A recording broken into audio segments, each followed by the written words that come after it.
மீண்டும் உங்களை நாம் சந்திப்பதிலே மிக்க மகிழ்ச்சி அடைகின்றோம். நான் இலங்கையிலே இருந்து பதுளை போதனா வைத்தியசாலையிலே இருந்து வைத்தியர் கிருஷாந்த் வேதநாயகம்.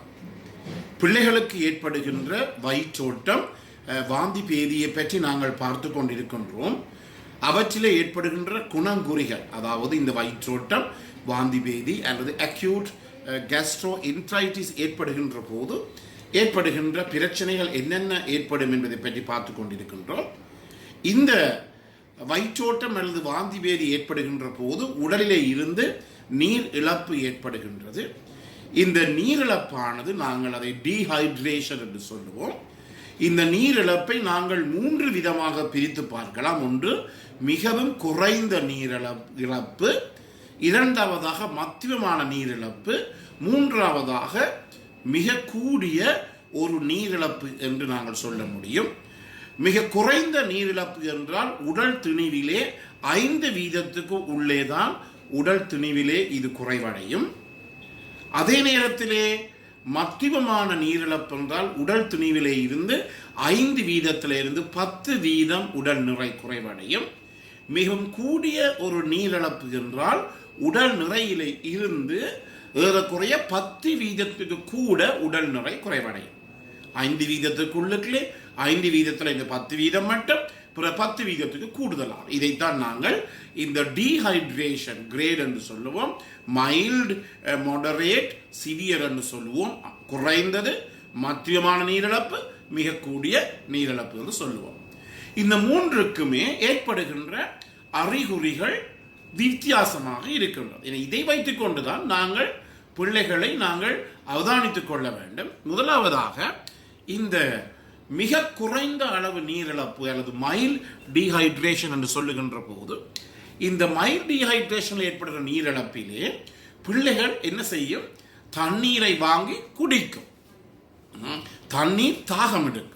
எனவே தண்ணீர் தாகம் எடுத்து ஒரு பிள்ளை தண்ணீரையோ அல்லது நீர் ஆகாரங்களையோ அருந்துகின்றது என்றால் நீங்கள் பெரிதாக பயப்பட தேவையில்லை, அலட்டிக்கொள்ள தேவையில்லை. அதே நேரத்திலே யாருக்கும் அது பெரியவர்களாக இருந்தால் என்ன, சிறியவர்களாக இருந்தால் என்ன, வயிற்றோட்டம் ஏற்படுமாக இருந்தால் கட்டாயமாக அந்த இடத்திலே அந்த பிள்ளை ஒரு இரிட்டபிலிட்டி என்று சொல்லுவோம், எரிச்சலுடையதாக இருக்கு. அது பெரியவர்களுக்கும் பொருந்தும். நாங்கள் 4-5 தரம் போய் மலசல கூடத்தில் டாய்லெட்டில் இருந்து வந்தால் எங்களுக்கும் கோபமாகத்தான் வரும். அதே போலதான் பிள்ளைகளுக்கும் கோபமாக வரும்.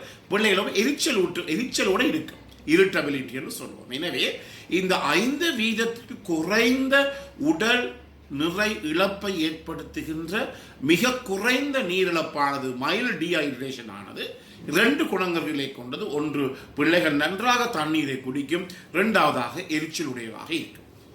இரண்டாவது வகையான மாடரேட் டீஹைட்ரேஷன், அதாவது மத்தியமான உடல் நீர் இழப்பிலே என்ன நடைபெறுகிறது என்றால், முதலே போலதான் அந்த பிள்ளை எரிச்சலுடையதாக இருக்கும், இரிட்டபிளாக இருக்கும்.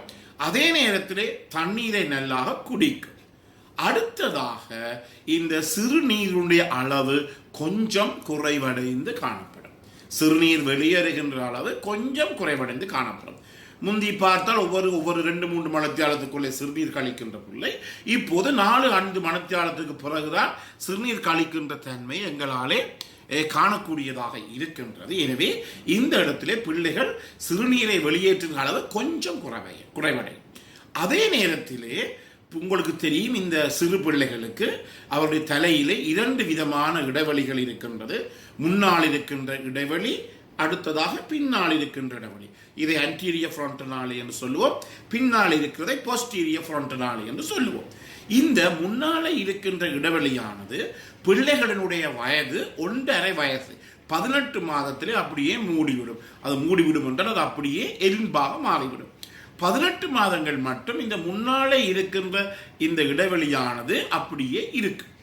எனவே என்ன நடைபெறும் என்றால், இந்த மைல்டு மாடரேட் டீஹைட்ரேஷன், மிதமான மத்தியமான இந்த நீரிழப்பு ஏற்படுகின்ற போது இந்த முன்னாலே இருக்கின்ற இடைவெளி அல்லது anterior frontal உள்ளுக்குள்ளே கொஞ்சம் என்னவாக இருக்கும், பதிந்திருக்கும். இதற்குரிய முக்கிய காரணம் என்ன? உடலில் இருந்து ஏற்படுகின்ற நீரிழப்பு. இது முக்கிய காரணமாக இது இருக்கின்றது. அடுத்ததாக இந்த இரண்டாவது வகையான இந்த மத்தியமான நீரிழப்பிலே கண்ணீர் வருவது குறையும். சாதாரணமாக உங்களுக்கு தெரியும், பிள்ளைகள் எந்த நேரமும் கண்ணீருடன் இருப்பார்கள். அதுவும் இந்த நேரத்திலே அவர்கள் எரிச்சல் ஊட்டுகின்ற போது டக் டக்குன்னு அழுவார்கள். அழுகின்ற போது கண்களிலே இருந்து வருகின்ற கண்ணீருடைய அளவு குறைவாக இருக்கும். அதே நேரத்திலே இதை சொல்லுவோம் நாங்கள் பக்கல் மியூகோசா என்று சொல்லுவோம். இந்த சொண்டினுடைய உட்பகுதி அல்லது அதாவது சொக்கை என்று சொல்லுவோம், இதனுடைய உட்பகுதி எல்லாம் கொஞ்சம் வறண்டு காணப்படும், ட்ரையாக இருக்குமே. இந்த இடத்திலே 5% அளவு நீரிழப்பு ஏற்படுகிறது. அதாவது உடல் பாரத்திலே, உடல் திணிவிலே 5% அந்த பிள்ளைகள் இந்த நீரிழப்பு காரணமாக இழக்க இருக்கின்றது. இதன் போது என்ன நடைபெறும் என்றால், இந்த சொக்கை பகுதி அல்லது இந்த நாக்கு பகுதி எல்லாம் என்ன செய்ய எப்படி இருக்கும்? காய்ந்து இருக்கும். எனவே அதே நேரத்திலே தோலை பார்த்தீர்களாக இருந்தால் தோலும் காய்ந்து காணப்படும். இவற்றை பார்க்கின்ற போது நாங்கள் உடனடியாகவே நாங்கள் சிந்திக்க வேண்டும், என்ன, இந்த நோயாளிகளுக்கு கொஞ்சம் மிதமான மத்தியமமான நீரிழப்பு ஏற்பட்டிருக்கிறது என்று. சிறுநீரின் அளவு கொஞ்சம்தான் குறைவடையும். இதில் இருந்து நாங்கள் இதை கண்டுகொள்ளக்கூடியதாக இருக்கும். ஆனால் மிகவும் கூடிய நீரிழப்பிலே, சிவியர் டீஹைட்ரேஷன்லே கவனிக்க வேண்டியது, பிள்ளைகள் சரியான குழப்படி செய்யும், சரியான இருட்டபிள், அதாவது எரிச்சல் அடைந்திருக்கும். அதே நேரத்திலே கொஞ்சம் இன்னும் 10 கூட போகின்ற போது பிள்ளைகளை ஒன்றுமே செய்ய முடியாது, அப்படியே மயங்கின மாதிரி அப்படி இருக்கும். அதே நேரத்தில் இந்த நோயாளிகளுக்கு அதாவது உடலில் இருந்து வெளியேறுகின்ற சிறுநீரின் அளவு மிக மிக குறைவடையும். அதே நேரத்தில் தோல் எல்லாம் நல்லா காய்ந்து காணப்படும். அதை நாங்கள் மோபிபான் என்று சொல்லுவோம். தோல் எல்லாம் நல்லா காய்ந்து காணப்படும். எனவே இந்த தோலை நாங்கள் ரெண்டையும் பிடித்துட்டு இப்படி விடுகின்ற போது டக்குனு நோமலாக வந்துடும். ஆனால் இந்த நோயாளிகளுக்கு மிகவும் அதிக அளவு நீரிழப்பு ஏற்பட்ட 10% மேல் நீரிழப்பட்ட நோயாளிகள் இப்படி பிடித்து போட்டு விடுகின்ற போது அந்த தோல் எப்படி இருக்கும்? அப்படியே இருக்கும். அதே நேரத்தில் கண்களிலிருந்து கண்ணீர் வராது, டியர்ஸ் அப்சென்ட் என்று சொல்லுவார்கள். கண்களில் இருந்து கண்ணீர் வராது.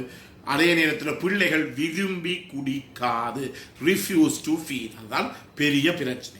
எனவே உங்களுக்கு உங்களுடைய பிள்ளை இந்த வயிற்றோட்டம், வாந்தி வெறி ஏற்பட்டு விரும்பி ஒன்றையுமே குடிக்காமல் இருக்கின்ற போது நீங்கள் என்னத்தை யோசிக்க வேண்டும்? என்னுடைய பிள்ளைக்கு மிகவும் முக்கியம், அதாவது மிகவும் சிவியர் டீஹைட்ரேஷன், மிகவும் கூடிய நீரிழப்பு அல்லது உடல் திணிவிலே, பாரத்திலே 10% அதிகமான நீரிழப்பு ஏற்பட்டிருக்கின்றது என்பது நீங்கள் அறிந்து கொண்டு உடனடியாகவே வைத்தியரினுடைய ஆலோசனையை பெற வேண்டும்.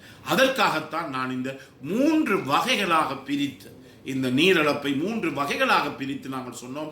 முதல் வகை மைல்டிலே, பயப்பட தேவையில்லை, வைத்திருக்கலாம். மொடரேட்லே கொஞ்சம் அவதானமாக பிள்ளைக்கு வைத்திருக்க வேண்டும், நல்லா குடிக்க கொடுக்க வேண்டும். 3வது நீரிழப்பு ஏற்படுகின்ற போது கட்டாயமாக அந்த பிள்ளையை நாங்கள் வைத்தியசாலையில் அனுமதித்து அதற்குரிய தேவையான சேலாயினையோ தேவையான மருந்துகளை நாங்கள் அவர்களுக்கு ஏற்ற வேண்டும். எனவே இந்த நிகழ்ச்சி உங்களுக்கு பிடித்திருந்தால் இதை நீங்கள் மற்றவர்களுக்கு அறிமுகப்படுத்துங்கள். அதே நேரத்திலே இதை நீங்கள் ஷேர் பண்ணலாம், லைக் பண்ணலாம், மணி சின்னத்தை, பெல் சின்னத்தை அமுழ்த்தி நீங்கள் இதை சப்ஸ்கிரைப் பண்ணலாம். மேலதிக தகவல் நான் நேரடியாக தொடர்பு கொள்ள முடியும். 00947777356245. மீண்டும் உங்களை சந்திக்கும் வரை நன்றி.